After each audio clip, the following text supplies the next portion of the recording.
भारत के चुनावी इतिहास में शायद पहली बार बिहार विधानसभा चुनाव 2025 एक अनोखी वजह से सुर्खियों में है। चुनाव के बाद ना तो कोई रिकाउंटिंग की मांग हुई, ना ही ईवीएम की बर्न्ट मेमोरी या माइक्रो कंट्रोलर वेरिफिकेशन की। चुनाव आयोग के अनुसार 243 विधानसभा क्षेत्रों और 8 उपचुनाव सीटों में एक भी हारने वाले उम्मीदवार ने 7 दिनों की निर्धारित समय सीमा के भीतर कोई आवेदन दाखिल नहीं किया। ये स्थिति उस समय और भी अहम बन जाती है जब सुप्रीम कोर्ट ने स्पष्ट दिशा निर्देश जारी किए थे कि दूसरे और तीसरे स्थान पर रहने वाले उम्मीदवार ईवीएम की जांच का अनुरोध कर सकते हैं। चुनाव आयोग ने दावा किया है कि बिहार चुनाव 2025 कई मायनों में पहली बार वाले चुनाव साबित हुए। 1215 मतदान केंद्रों पर की गई क्रम रहित वीवीपैट जांच में एक भी गड़बड़ी सामने न आना विपक्ष के सवालों को लगभग खत्म कर देता है।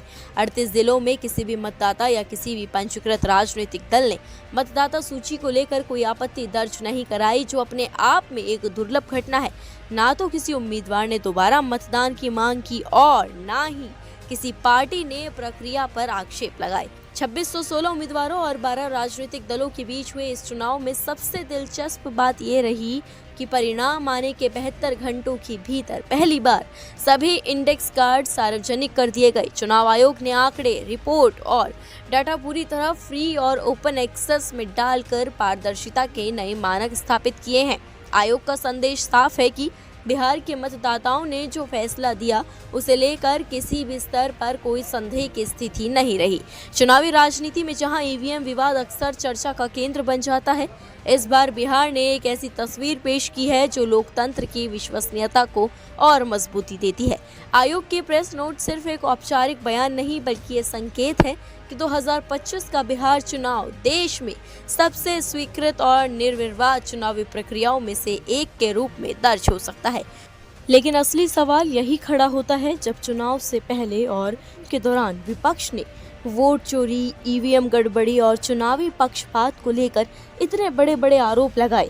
मंचों से लेकर सोशल मीडिया तक माहौल गरमाया, तो फिर नतीजों के बाद यही सवाल चुनाव आयोग के दरवाजे तक क्यों नहीं पहुंचे?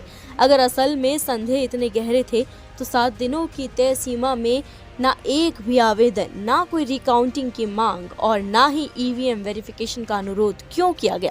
ये खामोशी सिर्फ तकनीकी नहीं बल्कि राजनीतिक भी है, जो बताती है कि शोर भले जितना भी हो, लेकिन संस्थागत प्रक्रियाओं पर भरोसा करने की बारी आई तो हर पक्ष अंत में से सिस्टम की वैधता को स्वीकार करता नजर आया।